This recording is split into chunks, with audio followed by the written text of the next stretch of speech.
Waka on the outside of Go Foxy, but Waka Waka's now gained the advantage, and Waka Waka seems to be going on the better of the two now. Waka Waka by more than a length. In second, Go Foxy, 6 Mile Bridge, and Dantak to call. Gee, Waka Waka, there we are, Jim, the plum of the week, and what it opened odds on and drifted out to about 6 to 4. It's opened 9 to 10, drifted to 15 to 10. You could have got 19 to 10 as much as you like. Now this is the first race on the day at Turfentine. I don't think it beat much, this horse, but the way it drifted like a barge. Yeah. The horse that they went for, the horse that ran second, he'd had 5 or 6 runs and shown that he's there or thereabouts, but no, not that good. Anyway, this horse, Waka Waka, is getting ready for the Ready to Run Cup. It's another one that's now sort of stamped his approval in the race, so it should get in on that run. But as I say, it didn't beat anything of any note, and really was worth having a bet at 19 to 10. You pay a whole day's expenses. You get onto these horses with Interbet. They look like they're odds-on shots. They end up being almost 2 to 1. That's unbelievable. Yeah. But we've got more important things to talk about, current affairs. Very good. We can talk and have a last look at the Great Frankel. We're going to be talking flat out. Let's go and have a look at current affairs.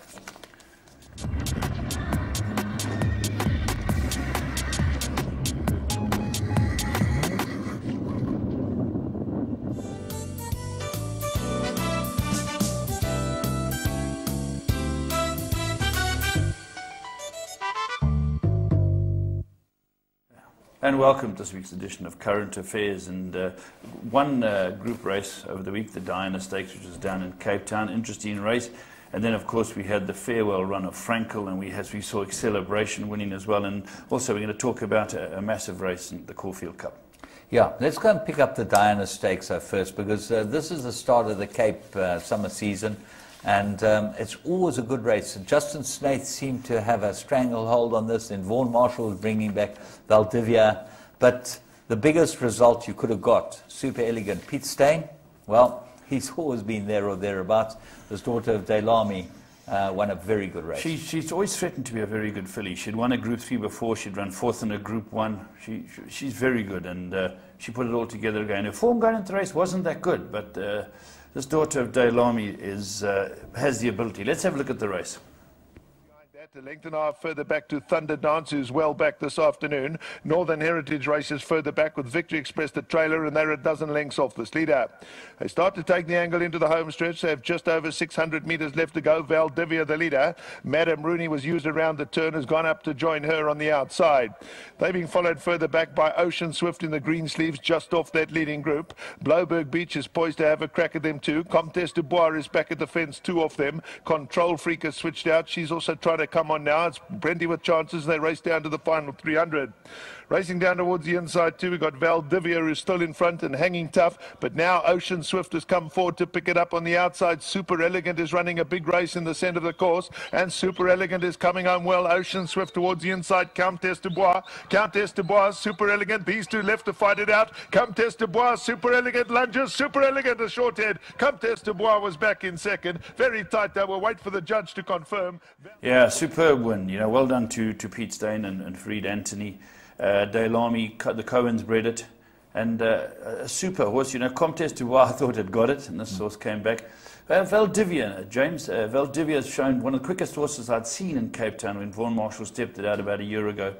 He's managed to get it to go this trip. Do you think it's pushing it out a bit? I think it's probably at the limit of how far she'll go, Valdivia. You know, she is by far out of quite a fast Irish River mare. There's a lot of speed in that pedigree, and you'd think that maybe she'd be better over 1200.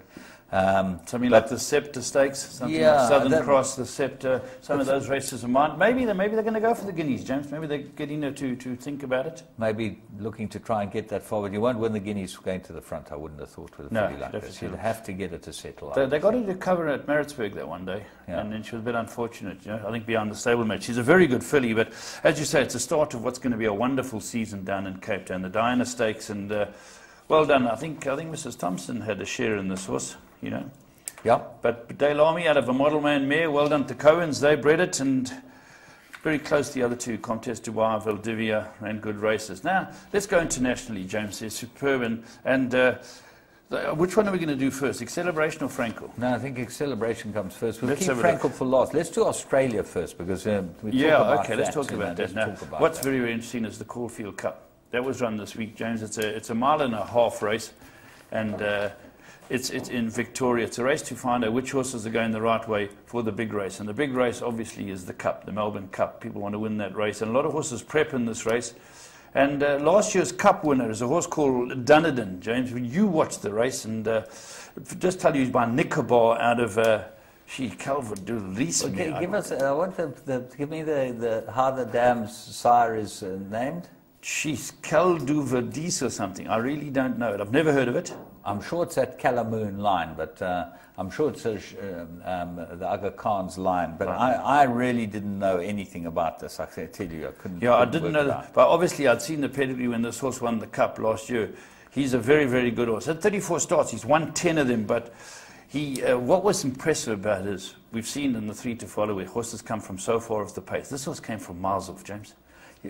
Yeah, he's had a hard year as well. Remember, he went to England. He ran in 4 group races. You know, his last run was, James, the King George. King George, Beyond Daydream. Ran 3.25 lengths beyond That's Daydream. right, ran 6th of 10 there. He's a very, very good horse, this horse. But what's interesting, James, you looked it up, and a great fact you found here. What did he cost as a weanling? It cost 1,500 euros as a weanling. And sold in Australia for? 1.5 million Australian dollars. But the 1,500 euros shows you this pedigree. Most people couldn't obviously pronounce his damn sire. Yeah, the grandfather. Yeah, like us. Yeah, like us. They couldn't pronounce it. Yeah. And he really is a decent horse. The way he won this, and a horse who ran on well too was a previous winner of the Cup, a horse called Americane. That ran a good race. It augurs well for the. Nothing ran as well as this horse. Nothing. From what I saw, and you can go on YouTube and look it up. Unfortunately, we couldn't get it off. But this will win the Cup again this year. He won by the shortest of short heads last year. He's a visitor. He's trained by Mark Del Zingles. Yeah, Michael Del Zingles. Yeah. Yeah, and I see a lot of the English trainers are sending horses out now to try and win this race. Dermot Well's done it before, so it augurs well. It's all in our build-up towards the Cup, as they call it. We've seen the film, the Hollywood film, the Cup. But let's go back to UK, James, to firstly have a look at the Queen Elizabeth II Stakes. Now, what's interesting about the Queen Elizabeth II Stakes, Acceleration wins this race. Now, Acceleration has had 15 starts for 9 wins. The 5 defeats came in his debut run. Yeah. When went off at 11-4 favourite, and it did not fire with Kieran Fallon. And then every other defeat has been to Frankel. Yeah. If this horse had come up in another year, it would have been a real superb race. So let's go have a look at Acceleration. Young Joseph O'Brien has to ride him hidden behind horses on the fence. Let's have a look.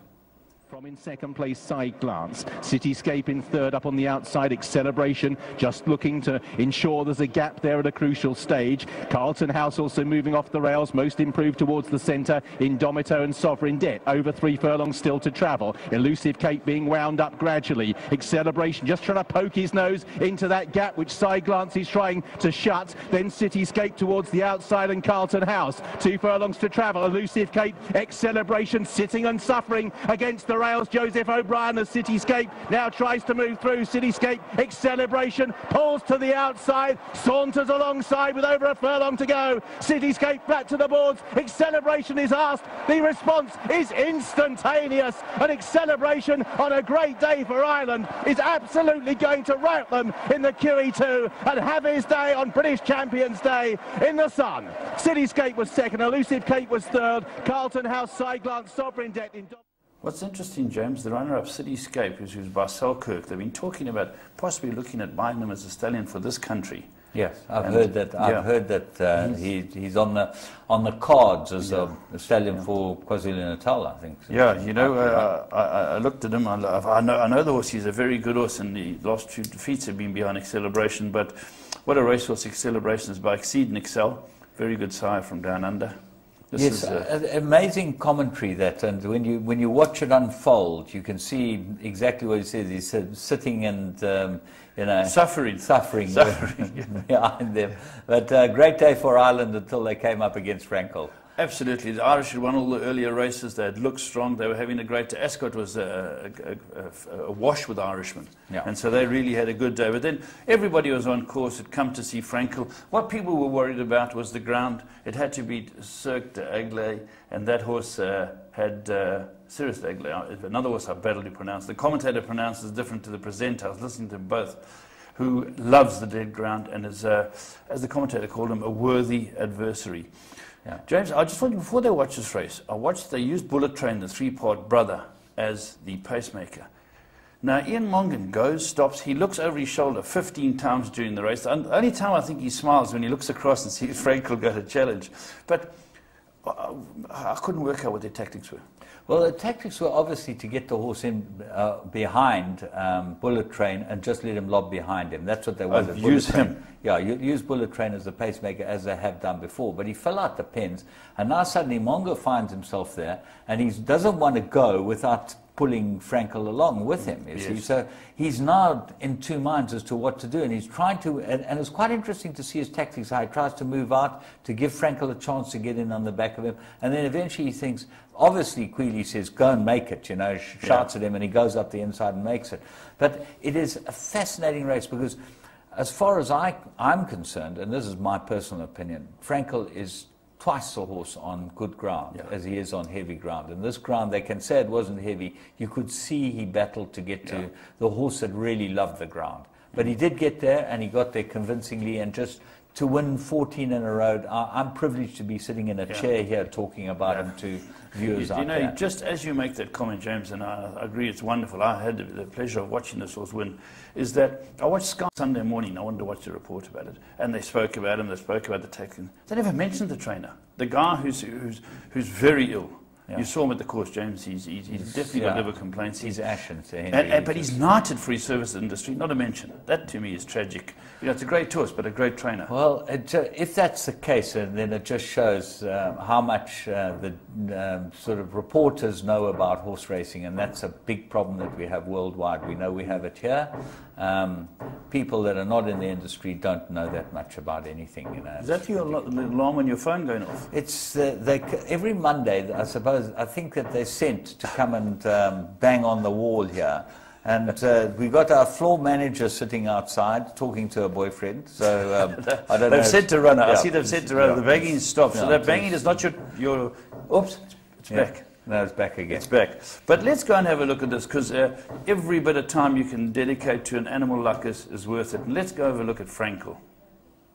The pink cap and trying to move forward now into a challenging position. Master of Hounds and Pastorius as they move through with 3 furlongs to travel. Cirrus d'Aigle corners in front from Nathaniel. Frankel pulls towards the outside. The pink cap, Tom Quealy, beginning to try and close down. Cirrus d'Aigle from Nathaniel. Frankel keeping closer, still being held together by Tom Quealy. Cirrus d'Aigle, Frankel moves alongside. Quealy's finger poised on the button for one final electric burst. Frankel bidding to settle it. Cirrus d'Aigle is making a fight of it on the far side. Frankel extends. Cirrus d'Aigle is a worthy adversary, but up towards the line. All comers, all grounds, all beaten. Frankel won the Champion Stakes and lives up to the title. Cirrus d'Aigle. What a superb commentary too. You know, Mr. Hoyles is an absolutely fantastic commentator, and he called it beautifully, and he's beaten everyone. We're not going to see him again, but now the other side of his career starts. Going to stud. Funny enough, on Sky they were talking to Charlie Gordon Watson, a well-known bloodstock agent, who said anything from 100 to 150 million he's valued at. Is that realistic?